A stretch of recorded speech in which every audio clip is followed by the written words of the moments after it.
Hello guys, നമ്മൾ കഴിഞ്ഞ വീഡിയോയിൽ 2015 AELSA ഡിപ്പാർട്ട്മെന്റിലേക്ക് നടന്ന കേരള PSC പരീക്ഷയുടെ ചോദ്യങ്ങളും സൊല്യൂഷൻസുമാണ് ഡിസ്കസ് ചെയ്തുകൊണ്ടിരുന്നത്. കഴിഞ്ഞ വീഡിയോയിൽ നമ്മൾ ഏകദേശം 25ഓളം ചോദ്യങ്ങൾ ഡിസ്കസ് ചെയ്തു. ഇന്ന് നമ്മൾ ബാക്കിയുള്ള ചോദ്യങ്ങളാണ് ഡിസ്കസ് ചെയ്യാൻ പോകുന്നത്. ഓക്കെ, അപ്പോൾ ആദ്യത്തെ ചോദ്യം, a wooden pile is being driven with a drop hammer weighing 18 kilonewton, drop hammer weighing 18 kilonewton, having a free fall of 1 meter. Free fall of 1 meter. The penetration in the last blow is 5 mm. Last blow in the penetration 5 mm. Determine the load carrying capacity of the pile. Pile in the load carrying capacity കണ്ടുപിടിക്കുക according to engineering new formula. Engineering new formula ഉപയോഗിച്ചിട്ട് പൈലിന്റെ load carrying capacity കണ്ടുപിടിക്കാനാണ് ചോദിച്ചിരിക്കുന്നത്. നമ്മുടെ answer option A 150 ആണ്. അപ്പോൾ നമുക്ക് എങ്ങനെയാണ് solution നോക്കാം. അപ്പോൾ എഞ്ചിനീയേഴ്സ് ഫോർമുല അനുസരിച്ച് പൈലിന്റെ ലോഡ് ക്യാരിങ് കപ്പാസിറ്റി കാണാനുള്ള ഫോർമുല എന്ന് പറയുന്നത് Q = WH divide by F × S+C ആണ്. W എന്ന് പറയുന്നത് വെയിറ്റ് ഓഫ് ദ ഹാമർ ആണ്, H ഹൈറ്റ് ഓഫ് ഫോൾ ആണ്, F എന്ന് പറയുന്ന ഒരു ഫാക്ടർ ഓഫ് സേഫ്റ്റി ആണ്. യൂഷ്വലി നമ്മൾ അത് 6 ആയിട്ടാണ് എടുക്കുക. അതുപോലെ S എന്ന് പറയുന്നത് പെനിട്രേഷൻ ലാസ്റ്റ് ബ്ലോ ആണ്. C എന്ന് പറയുന്ന ഒരു എംപിരിക്കൽ കോൺസ്റ്റന്റ് ആണ്. ഓക്കെ, അപ്പോൾ ഇതാണ് നമ്മുടെ ഇക്വേഷൻ. അപ്പോൾ നമുക്ക് സബ്സ്റ്റിറ്റ്യൂട്ട് ചെയ്യാം. ഇവിടെ W എന്ന് പറയുന്നത് വെയിറ്റ് 18 കിലോമീറ്റർ തന്നിട്ടുണ്ട്. ഞാൻ ഹൈറ്റ്, ഫ്രീ ഫാൾ ഹൈറ്റ് ഞാൻ 1 മീറ്റർ പറഞ്ഞിരിക്കുന്നത് ഞാൻ സെന്റിമീറ്ററിലേക്ക് മാറ്റി. Divided by factor of safety 6 കൊടുത്തു. ഈ ലാസ്റ്റ് ബ്ലോയിലെ പെനിട്രേഷൻ 5 mm ഞാൻ 0.5 മീറ്റർ എന്ന് കൊടുത്തു, 0.5 സെന്റിമീറ്റർ എന്ന് കൊടുത്തു. അതുപോലെ കോൺസ്റ്റന്റ് എന്ന് പറയുന്നത് ഡ്രോപ്പ് ഹാമറിന് 25 mm, സിംഗിൾ ആക്ടിംഗ് ഹാമറിന് 2.5 mm ആണ്. അപ്പൊ ഞാനത് 2.5 സെന്റിമീറ്റർ എന്ന് കൊടുത്തു. അപ്പൊ നമുക്ക് ഇതെല്ലാം കൂടെ സോൾവ് ചെയ്യുമ്പോഴത്തേക്കും നമുക്ക് ആൻസർ 100 കിലോമീറ്റർ എന്ന് കിട്ടും. ഓക്കെ, അപ്പോൾ ഇക്വേഷൻ ഓർത്തിരിക്കുക. Q = W × H divided by F × S+C. Fന് പകരം 6 ആണ്, X 6 × S+C എന്ന് പഠിച്ചാൽ മതി.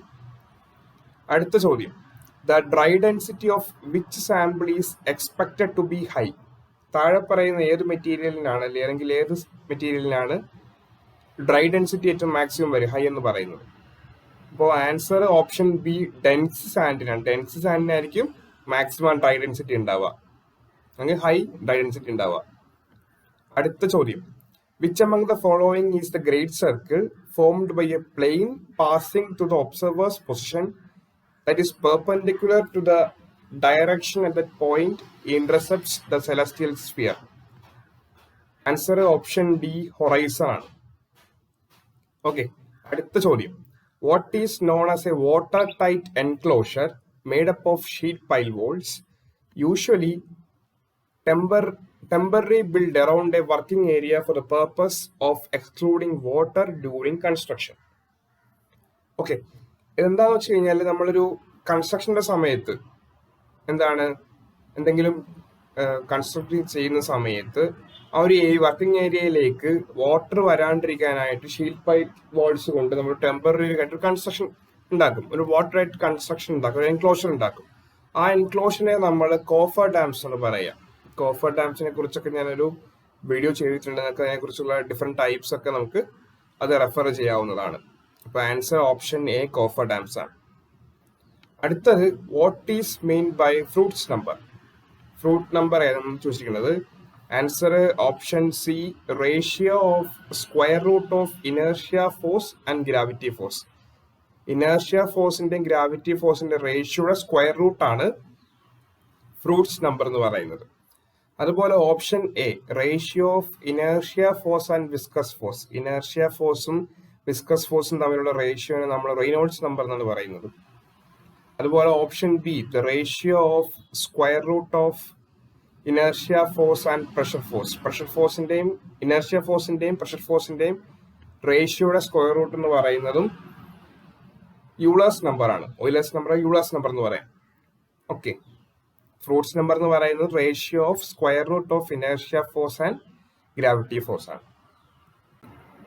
അടുത്ത ചോദ്യം, Among which of the following conditions Darcy's law is not applicable to seepage of soil? Soil seepage Darcy's law applicable ആവാത്ത കണ്ടീഷൻ ഏതെന്നാണ് ചോദിച്ചിരിക്കുന്നത്. അപ്പൊ നമുക്ക് ഓരോ ഓപ്ഷൻ ആയിട്ട് നോക്കാം. സോയിൽ ഹോമോജീനിയസ് ആയിരിക്കണം, സോയിൽ ഐസോട്രോപിക് ആയിരിക്കണം, സോയിൽ ഇൻകംപ്രസിബിൾ ആയിരിക്കണം. പക്ഷെ ഡോർസീസ് ലോ വാലിഡ് ആവണമെന്നുണ്ടെങ്കിൽ ഫ്ലോ കണ്ടീഷൻ എന്തായിരിക്കണം? ലാമിനാർ ആയിരിക്കണം. അപ്പൊ നമ്മുടെ option the flow conditions are turbulent in soil എന്ന് പറയുന്ന ഓപ്ഷനാണ് എന്താണ് തെറ്റായിട്ട് വരുന്നത്, അല്ലെ ആപ്ലിക്കബിൾ ആവാത്ത condition. The flow condition are turbulent എന്ന് പറയുന്നതാണ് ആപ്ലിക്കബിൾ ആവാത്തത്. ഓക്കെ, അടുത്ത ചോദ്യം, which of the following is A field test? താഴെ പറയുന്നവയിൽ ഫീൽഡ് ടെസ്റ്റ് ഏതാണെന്നാണ്. അത് എപ്പോഴും ഓർത്തിരിക്കുക. ഫീൽഡ് ടെസ്റ്റ് എന്ന് പറയുന്നത് വെയിൻഷിയർ ടെസ്റ്റ് ആണ്. വെയിൻഷിയർ ടെസ്റ്റ് ആണ് ഫീൽഡ് ടെസ്റ്റ് എന്ന് പറയുന്നത്. അടുത്തത്, for which type of soil unconfined compression test is generally applicable? Unconfined compression test applicable ആയിട്ടുള്ള സോയിൽ എന്ന് പറയുന്നത് സാച്ചുറേറ്റഡ് ക്ലേ ആണ്. സാച്ചുറേറ്റഡ് ക്ലേയിലാണ് നമ്മൾ unconfined compression test, compressive test conduct ചെയ്യുന്നത്. അടുത്തത്, if C D is coefficient of discharge, C V is coefficient of velocity, C C is coefficient of contraction, then which of the following statement is correct? C D എന്ന് പറയുന്നത് coefficient of discharge ആണ്, C V എന്ന് പറയുന്നത് coefficient of velocity ആണ്, C C എന്ന് പറയുന്നത് coefficient of contraction ആണ്. ഇത് മൂന്ന് റിലേറ്റ് ചെയ്യുന്ന ഇക്വേഷൻ ഏതാണെന്നുള്ളതാണ് പറയുന്നത്. ആൻസർ ഓപ്ഷൻ സി ആണ്. C D which is equal to C C into C V. C D is equal to C C into C V. ഇത് ഓർത്തിരിക്കാൻ ചെറിയൊരു കാര്യം പറഞ്ഞുതരാം. നമ്മൾ ആൽഫബറ്റിക്കൽ ഓർഡറിൽ പറയുമ്പോഴത്തേക്കും സി കഴിഞ്ഞാൽ ഡി, അത് കഴിഞ്ഞാണ് വി വരിക. അപ്പോൾ നടുക്കത്തത് will be equal to product of others എന്ന് പറയുമ്പോൾ സി ഡി വി ആണ്. നടുക്കത്തത് ഡി ആണ്. D will be equal to product of others C and V. അപ്പോൾ C D will be equal to C C into C V. Okay, അടുത്തത്, which of the following will have a plasticity index 20? Plasticity index 20 വരുന്നത് ഒരു ക്ലേയിലേക്കാണ്. അപ്പോൾ answer option B clay ആണ്. Which of the following will have a plasticity index 20 എന്ന് പറയുന്നത് clay ആണ്. അടുത്ത ചോദ്യം, what is a protective barrier constructed to enclose harbour and to keep the harbour water undisturbed by the effect of heavy and strong seas? ഇതൊരു protective barrier ആണ്. Harbours enclose ചെയ്യുന്ന ഒരു protective barrier ആണ്. അത് ആ ഹാർബേഴ്സിനെ എന്താണ് സീസിന്റെ ഹെവി ആൻഡ് സ്ട്രോങ് വേവ്സിൽ നിന്നൊക്കെ പ്രൊട്ടക്ട് ചെയ്യുന്ന ഒരു കൺസ്ട്രക്റ്റീവ് ബാരിയറിനെ നമ്മൾ പറയുന്നത് ബ്രേക്ക് വാട്ടേഴ്സ് എന്നാണ്. ബ്രേക്ക് വാട്ടേഴ്സിനെ കുറിച്ചൊരു ഡീറ്റെയിൽ ആയിട്ടുള്ള വീഡിയോസ് 1-2 വീഡിയോസും ചെയ്തിട്ടുണ്ട്. നിങ്ങൾക്കത് ചാനൽ പോയിട്ട് റെഫർ ചെയ്യാവുന്നതാണ്. ബ്രേക്ക് വാട്ടേഴ്സിന്റെ ഡിഫറെന്റ് ടൈപ്പ് അതിന്റെ കൺസ്ട്രക്ഷൻ മെത്തേഡ്സും ഒക്കെ ഒരു വീഡിയോയിൽ ഞാൻ എക്സ്പ്ലെയിൻ ചെയ്തിട്ടുണ്ട്. ബ്രേക്ക് വാട്ടേഴ്സിനെ കുറിച്ച് നിങ്ങൾക്കത് റെഫർ ചെയ്യാവുന്നതാണ്. അടുത്ത ചോദ്യം, among which of the following test conducted for measurement of shear strength of soil, no excess pore water pressure is set up at any stage of test? താഴെ പറയുന്ന ഏത് ടെസ്റ്റുകൾ കണ്ടക്ട് ചെയ്യുമ്പോഴാണ്, ഷിയർ സ്ട്രെങ്ത് ഓഫ് സോയിൽ കണ്ടുപിടിക്കാനായിട്ട് conduct ചെയ്യുമ്പോഴാണ് no excess pore water pressure ഒരു സ്റ്റേജിലും ഉണ്ടാവാത്തത്? അപ്പോൾ പോർ വാട്ടർ പ്രഷർ അവിടെ ഉണ്ടാവണം എന്നുണ്ടെങ്കിൽ അവിടെ എന്തുണ്ടാവണം? വാട്ടർ ഉണ്ടാവണം. വാട്ടർ എപ്പോഴും കണ്ടീഷനിൽ ഉണ്ടാവണം. അപ്പോഴേ പോർ വാട്ടർ പ്രഷർ ഉണ്ടാവുകയുള്ളൂ. ഇപ്പോൾ വാട്ടർ പ്രഷർ ഉണ്ടാവരുത് എന്നുണ്ടെങ്കിൽ അവിടെ എന്തുണ്ടാവരുത്? വാട്ടർ ഉണ്ടാവരുത്. അപ്പോൾ വാട്ടർ എപ്പോഴും എന്ത് ചെയ്തുകൊണ്ടിരിക്കണം? ഡ്രെയിൻ ചെയ്ത് പൊയ്ക്കൊണ്ടിരിക്കണം. അപ്പോൾ ആൻസർ ഓപ്ഷൻ എ ആണ്, ഡ്രെയിൻഡ് ടെസ്റ്റ് ആണ്. അപ്പോൾ എപ്പോഴും വാട്ടർ ഡ്രെയിൻ ചെയ്യുന്ന കേസിൽ എന്തുണ്ടാവില്ല? വാട്ടർ കണ്ടീഷൻ അവിടെ ഉണ്ടാവില്ല. അപ്പോൾ എക്സസ് പോർ വാട്ടർ പ്രഷർ ഉണ്ടാവില്ല. അപ്പോൾ answer option A, drained test ആണ്. അടുത്ത ചോദ്യം, which of the following laws gives the diameter of a sphere which will settle as a specific terminal velocity? Terminal വെലോസിറ്റിയെ കുറിച്ച് പറയുന്നത് എന്താണ്? സ്റ്റോക്സ് ലോ ആണ്. അപ്പോൾ answer option B, Stokes law ആണ് ടെർമിനൽ വെലോസിറ്റിയെ കുറിച്ച് പറയുന്നത്. അടുത്തത്, what is meant by optimum water content? Optimum water content എന്ന് പറയുന്നത് എന്താണ്? അപ്പൊ നമുക്കൊരു ഗ്രാഫ് നോക്കാം. ഒരു സോയിലിലെ optimum moisture content, optimum water content, OMC, OWMC എന്നൊക്കെ പറയുന്നത് എന്താണ്? മാക്സിമം ഡ്രൈ ഡെൻസിറ്റിക്ക് കറസ്പോണ്ടിങ് ആയിട്ടുള്ള മോയ്സ്ചർ കണ്ടന്റിനെയാണ് OMC എന്ന് പറയുന്നത്. മാക്സിമം ഡ്രൈ ഡെൻസിറ്റിക്ക് കറസ്പോണ്ടിങ് ആയിട്ടുള്ള വാട്ടർ കണ്ടന്റിനെയാണ് OMC എന്ന് പറയുന്നത്, അല്ലെങ്കിൽ OWC എന്ന് പറയുന്നത്. ഓക്കെ, അടുത്തത് what is the function of A fish plate. നമ്മുടെ റെയിൽവേ എഞ്ചിനീയർ റെയിൽസിന്റെ വരുന്നൊരു പോർഷൻ ആണ്. അതിൽ ഫിഷ് പ്ലേറ്റ്സ് ടൈപ്പ് ഓഫ് എന്താ പറയാ ഫിക്സ്ചേഴ്സ് അല്ലെങ്കിൽ ഫാസ്റ്റനിങ്സ് പറയാം. അതാണ് ഫിഷ് പ്ലേറ്റ്സ് എന്ന് പറയുന്നത്. ഫിഷ് പ്ലേറ്റുകൾ ഉപയോഗിക്കുന്നത് 2 റെയിലുകൾ തമ്മിൽ കണക്ട് ചെയ്യാനാണ്. ടു കണക്ട് 2 റെയിൽസ് ആണ് ഫിഷ് പ്ലേറ്റ്സ് ഉപയോഗിക്കുന്നത്. ഈ ഫിഗറിൽ കാണുന്ന ഇതാണ് നമ്മുടെ ഫിഷ് പ്ലേറ്റ്സ് എന്ന് പറയുന്നത്. ഫിഷ് പ്ലേറ്റുകൾ നട്ടും ബോൾട്ടും വെച്ച് കണക്ട് ചെയ്തിരിക്കുന്ന ഒരു കണക്ഷനാണ് നമ്മൾ ഫിഷ് പ്ലേറ്റ്സ് എന്ന് പറയുന്നത്. ഈ ഒരു പ്ലേറ്റ് ആണ് ഫിഷ് പ്ലേറ്റ്. ഇപ്പോൾ 2 റെയിൽസ് കണക്ട് ചെയ്യാനാണ് നമ്മൾ ഫിഷ് പ്ലേറ്റ്സുകൾ ഉപയോഗിക്കുന്നത്. അതുപോലെ ഈ ഒരു ഓപ്ഷൻ നോക്കുക, for fixing wooden sleepers to rail.